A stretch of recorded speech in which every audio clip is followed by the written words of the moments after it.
বান মারার কুফুরি নকশা। দূর থেকে শত্রুকে বান মারার জন্য একদম পাওয়ারফুল একটা কুফুরি নকশা আপনাদের সামনে আজকে হাজির হলাম নিয়ে।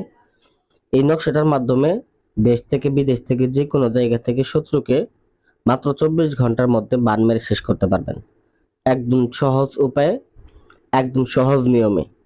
তো যারা বান মারা কাজের জন্য হতাশাগ্রস্ত হয়ে আছেন, বান মারা কাজ করার চেষ্টা করছেন কিন্তু কাজ হয় নাই, অনেক টাকা পয়সা খরচ করছেন, তাদের জন্য মূলত আমার আজকের এই ভিডিও। তো একটা মানুষ একটা ব্যক্তিকে কোন সময় বান মারে, তো বিশেষ করে পিঠ দেয়ারে থেকে না গেলে কিন্তু কেউ কারো ক্ষতি করতে চায় না। তো যারা শত্রুকে বান মারবেন, দেখা যাচ্ছে শত্রুর জন্য আপনি আপনার জীবন অতিষ্ঠ হয়ে গেছে, আপনার সন্তানের জীবন অতিষ্ঠ হয়ে গেছে, আপনার ভবিষ্যৎ হুমকির মুখে পড়ে গেছে, সেক্ষেত্রে তাকে আপনি কিভাবে নিধন করবেন এই উপায়টা আমি এই ভিডিওর মধ্যে উপস্থাপন করব। আপনারা ভিডিওটা না টেনে প্রথম থেকে শেষ পর্যন্ত দেখবেন। যদি ভিডিওটা টেনে দেখেন তাহলে কোনো কিছু বুঝতে পারবেন না, সারা জীবন শুধু ভিডিও দেখে যাবেন, কোনোদিন শত্রু নিধন করতে পারবেন না। আর অ্যাকচুয়ালি আপনি যদি শত্রু নিধন করতে চান, যেহেতু আপনি আমার ভিডিওটা ক্লিক করছেন দেখতেছেন, তো শত্রু নিধন যদি করতে চান ভিডিওটা পূর্ণাঙ্গ আকারে দেখবেন। কারণ কাজ আপনি করেন না করেন, আপনি কাজ সম্পর্কে ধারণা নেন। বিশেষ করে আপনি যদি নিজে না পারেন, আমাদের স্ক্রিনে নাম্বার যোগাযোগ আমরা কাজ করে দেবো, তবে আগে ভিডিওটা সম্পূর্ণ মনোযোগ সহকারে শুনবেন, তারপরে কথা। কারণ এই বিদ্যাটা যেটা দিতেছি এটা নিজেদের করার জন্য, যাতে আপনারা নিজেদের কাজ নিজেরা সমাধান করতে পারেন। তো প্রথমত চলে যাই, এই কাজটা করার উপযুক্ত সময় হচ্ছে আপনারা শনিবার অথবা মঙ্গলবার দিন। যেহেতু এটা একটা বানের কাজ, বানের কাজটা করার পূর্বে অবশ্যই আপনাকে শরীর বন্ধ করে নিতে হবে, অবশ্যই আসন তৈরি করে নিতে হবে, মোমবাতি আগরবাতি জ্বালিয়ে আসন তৈরি করে নেবেন। যতটুকু সম্ভব আসনটাকে সুসজ্জিত করবেন এবং পারলে দুধ, কলা, আপেল কিছু ফলমূল ভোগ হিসেবে রেখে দিবেন। তো চেষ্টা করবেন আসনটা নিরিবিলি কোনো জায়গায় করার জন্য। তো এই নকশাটাকে নেবেন এবং কাজটা করার পূর্বে আপনাকে বেশ কিছু সামগ্রী সংগ্রহ করতে হবে। তবে বিশেষ করে এখানে বলি, এই নকশাটা খেয়াল করেন, নকশাটার মধ্যে নাম পিতা লেখা আছে। তো যেখানে নাম লেখা আছে ওইখানে শত্রুর নাম লিখবেন, যেখানে পিতা লেখা আছে ওইখানে শত্রুর পিতার নাম লিখবেন। শত্রু যদি মেয়ে হয়ে থাকে ওইখানে মাতার নামটা লিখে দেবেন।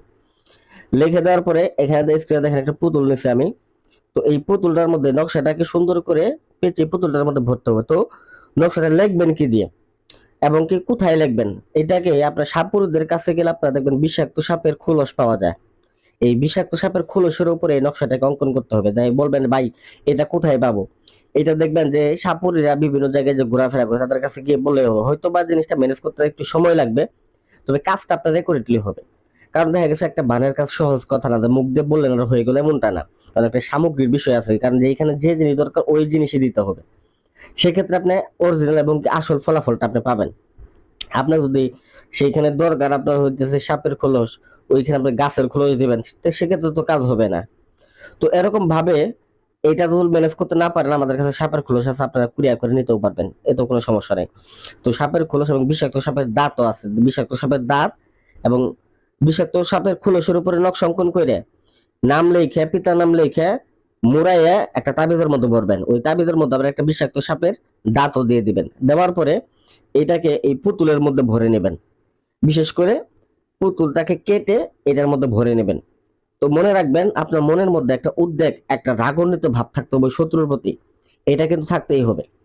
অতঃপর আপনার এই বিদ্যাটার প্রতি কিন্তু প্রথম থেকে বিশ্বাস, ভরসা, ভক্তি নিয়েই কিন্তু কাজটা শুরু করতে হবে। কাজটা শুরু করার পর অবশ্যই আমার কাছে অনুমতি নিয়ে নেবেন, আমি অনুমতি দিয়ে দেবো, আপনারা কাজ করবেন ব্যাস। তো সেক্ষেত্রে পরবর্তীকালে এই পুতুলের মধ্যে ভরার পরে তো আপনি সরাসরি চলে যাবেন শ্মশানে। যদি আসনটা শ্মশানে করেন সেক্ষেত্রে আপনার জন্য সব থেকে ভালো। আর শ্মশানে না করতে পারলে অবশ্যই নিরিবিলি কোনো জায়গাতে আসনটা করবেন এবং পরবর্তীকালে শ্মশানে গিয়ে যে জায়গায় মরা পোড়ানো হয় ওই জায়গায় চন্দন কাঠ দিয়ে আপনারা কি করবেন, মরা পোড়ানো যে মাচা তৈরি করে ওরকম ভাবে মাচা তৈরি করবেন। শ্মশানে যেভাবে মানুষ পোড়ানো হয় ওইভাবে মাথা তৈরি করে পুতুলটাকে রাখবেন। এই পুতুলটার গায়ের মধ্যে সুন্দর করে সুগন্ধি লাগাই নেবেন। সুগন্ধি লাগাই নিয়ে ওই মরার খাঁচার উপরে রাখবেন, রাইখে আর কি উপরে কিছু খড়ি দিয়ে, অন্যান্য খড়ি দিয়ে, চন্দন কাঠ ছাড়া অন্যান্য কিছু খড়ি দিয়ে তারপরে এই পুতুলটাকে একদম পুড়িয়ে ছাই ছাই করে দেবেন। অতঃপর ওই ছাইগুলাকে নদীর পানির মধ্যে ভাসিয়ে দিবেন, যেরকম ভাবে একটা মৃত মানুষের ক্ষেত্রে করা হয়, হিন্দু মৃত মানুষের ক্ষেত্রে যেগুলো করা হয়, এরকম ভাবে এই পুতুলটাকে করবেন। তবে এই পুতুলটাকে আপনার মনে করতে হবে যে এটা আপনার শত্রু, এটা মনে পানে এই বিশ্বাস ভক্তি নিয়ে কিন্তু আপনাকে এই কাজটা করতে হবে। তো এইভাবে যদি আপনি করতে পারেন দেখবেন যে 24 ঘন্টার মধ্যে শত্রু যেইখানে থাকুক, যে প্রান্তে, পৃথিবীর যে কোনো প্রান্তেই থাকুক না কেন, তার শরীর যদি 100টা তাবিজ দ্বারা শরীর বন্ধ করা থাকে, এটা সে কুলাইতে পারবে না। এই তাবিজ তাকে বলতো শেষ করবেই। 24 ঘন্টার মধ্যে শত্রু শেষ হবে, শত্রু দমন হবে। এটা 100% গ্যারান্টি দিয়ে গেলাম। তো আশা করি আমার ভিডিওটা ভালো লাগবে। ভিডিওটা লাইক করবেন, চ্যানেলটা সাবস্ক্রাইব করতে ভুলে যাবেন না এরকম আকর্ষণীয় ভিডিও পেতে। ধন্যবাদ সবাইকে।